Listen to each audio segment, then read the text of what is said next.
Hey guys, if you guys need your dominations, 12-0s, evos, anything that has to do with online or offline grinding, be sure to hit up RoseNBA on Twitter. The link to his Twitter will be in the description down below.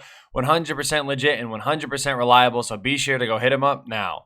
So a lot of you guys have probably been figuring out, why, or trying to figure out why the market has been kind of bugging out lately.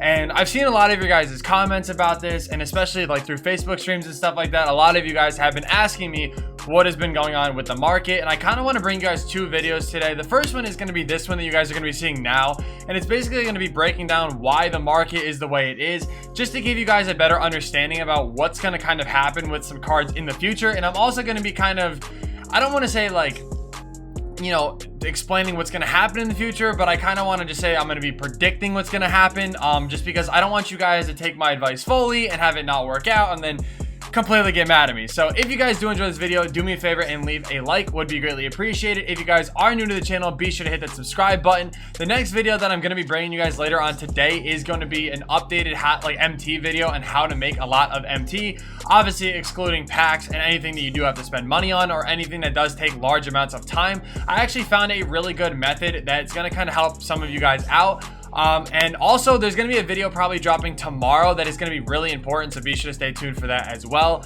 But yeah, if you guys do want to see this MT video today, because I'm still not sure if I want to even drop it today or not, do me a favor and smash that like button. If you guys get like 100 likes in the first hour, I'll know that you guys want to see that, so I will make sure to bring it to you guys. So without further ado, let's get into this video.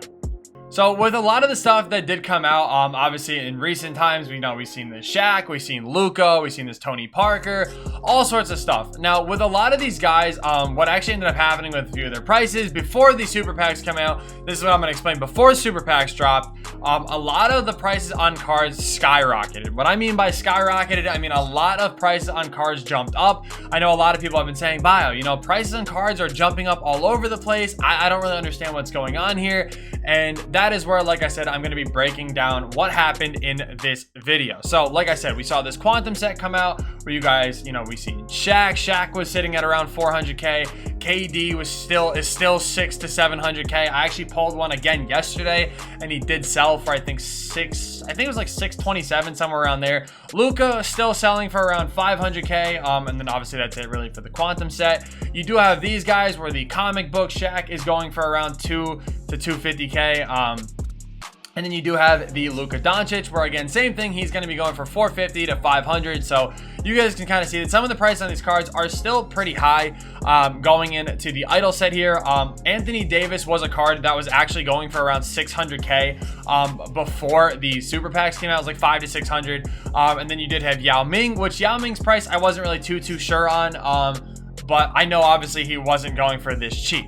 So basically what I'm trying to say though is that, like I said, there was a lot of cards that did jump up in price, and this is some stuff that again people were kind of confused about. I mean, you even saw MJ's price being up a little bit. He was going for around 300. There actually is one up for 300 right here. Obviously does have a few more Hall of Fame badges on it. I don't really know if all of them have clamps, but this one does have deep threes. I don't know if they all come with deep threes. I don't believe so. No. So again, this is obviously the one that has deep threes is going to go for a little bit more. But like I said, the whole thing is the market was jumping up, and it's not even just for that. It's even with Ruby cards and stuff like that. I mean, Kobe's price, I mean, obviously like they're budget cards, but the point is even their prices did jump up a little bit. So again, I kind of want to break down why all these prices did go up. So with the update in season number 5, obviously we did see some changes, and one of the biggest changes was to Triple Threat Online. Now the thing is about TTO Online, or TTO Online, Triple Threat Online, whatever, you guys get the point. But one of the biggest things that happen is when you win the Triple Threat Online games, you guys used to see the wheel spinners, and those wheel spinners actually used to give a lot more MT to people than I think people really understood. If you were to play, do like an hour Triple Threat MT making challenge, most of your MT that you made probably came from those spinners. What I mean by that is when you drop the ball and it hits them, obviously it would fall, hit them multiple times. Each ball could hit them multiple times. So realistically, you could be getting, if you're on a 5 ball drop board and say say the wheel spins were still there, right? Say you didn't see Fred Brown, you didn't see a flashback, but you saw Sekou, right? So say you saw Sekou in that bottom right corner like the boards used to be. If you had 5 ball drops, depending on if you did the glitch to get more drops or not, maybe you ended up, you know, hitting each wheel spin a couple times, get into the ball or get into the bottom right, and you ended up getting Doumbia, all this different stuff, right? You could have probably made 15k from that board. I'm not even joking. From the amount of times, maybe not 15k, I would say like 10k from that board. Just because of the amount of times that you would hit the wheel spin, maybe from landing in the spot with Sekou, that was an easy 1000 MT right there. So you guys kind of see what I'm saying, where there was a bunch of MT to be had from the boards that are no longer there. And because that people don't have that way or that opportunity to get like MT as much, cards on prices are going to be going up because there's less people buying them.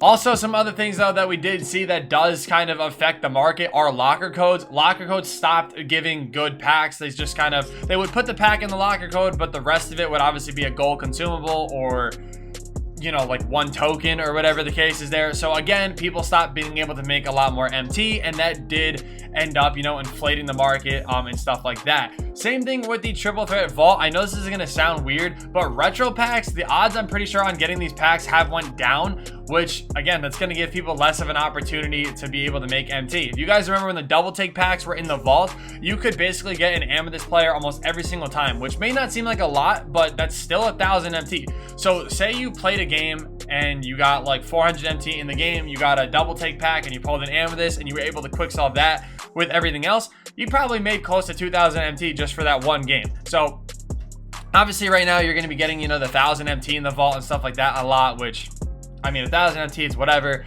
but like again, the way to make MT, it's slowed down for triple threat online, it's slowed down for triple threat offline, and even in locker codes and stuff like that. Now again, you still have other opportunities to get free packs like the weekly challenges. The quantum one does give you a free quantum pack. Spotlights, I don't remember if they give you a free pack or not. I don't believe so. I think you just get Taco Fall once you complete them.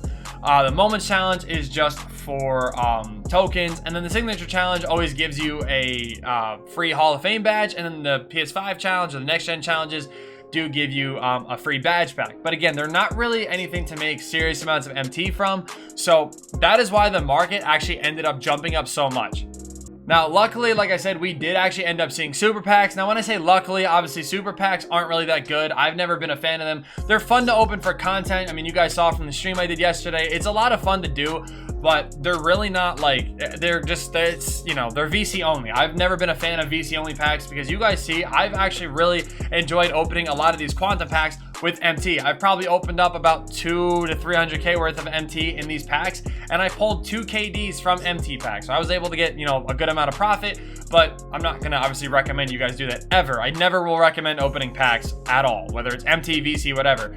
But with the addition of super packs coming out, you guys can see all the different cards that did come out.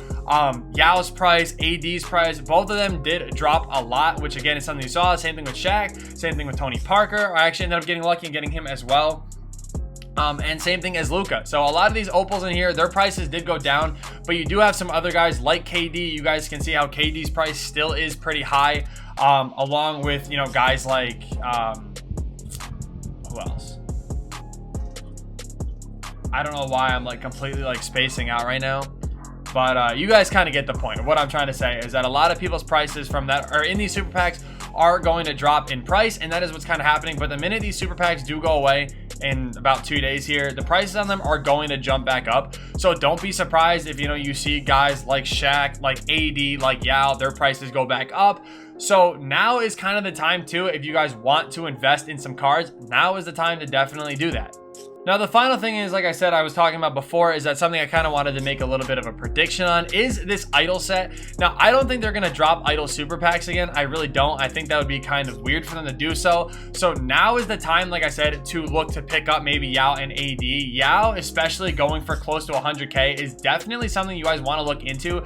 Yao Ming is always going to be one of those glitchy centers that people want to pay attention to. And depending on what this lock-in is, he could actually end up going for a really good amount. So I highly recommend, you know, paying attention and looking into this Yao. AD, his price still does go for a little bit. So if you do have the opportunity to get him, I would definitely look into doing so. This one does have the Kobe Grinches on it and probably deep threes if I had to guess. It doesn't actually. He does have it on gold. I don't know if they all come with gold or not, but you guys kind of get what I'm saying. It probably does. Well, I just feel like I need to check this one now because I feel like I'm gonna like lose my mind if Okay, so they do come with E3s, but you guys get what I'm saying though. This is the time to definitely look into investing into some of these cards. Something else you guys can look into investing to as well is I don't know, I would say these Age of Heroes ones, but I don't really want to tell you guys to invest into them just because like I don't really know what's going to happen with them. But this Luka is always going to be valuable no matter what. I think it's going to be really hard for them to make a better point guard than this Luka. So I would definitely keep that in mind while you guys are looking to invest in different things. But yeah, either way, like I said, I wanted to make a video on why the market has been kind of going and just kind of a different way on what you guys could potentially invest in. So thank you guys so much for watching. I hope you guys did enjoy. Like I said, if you guys want to see the MT video, be sure to kill a like button, subscribe to the channel if you guys are new, and yeah, peace.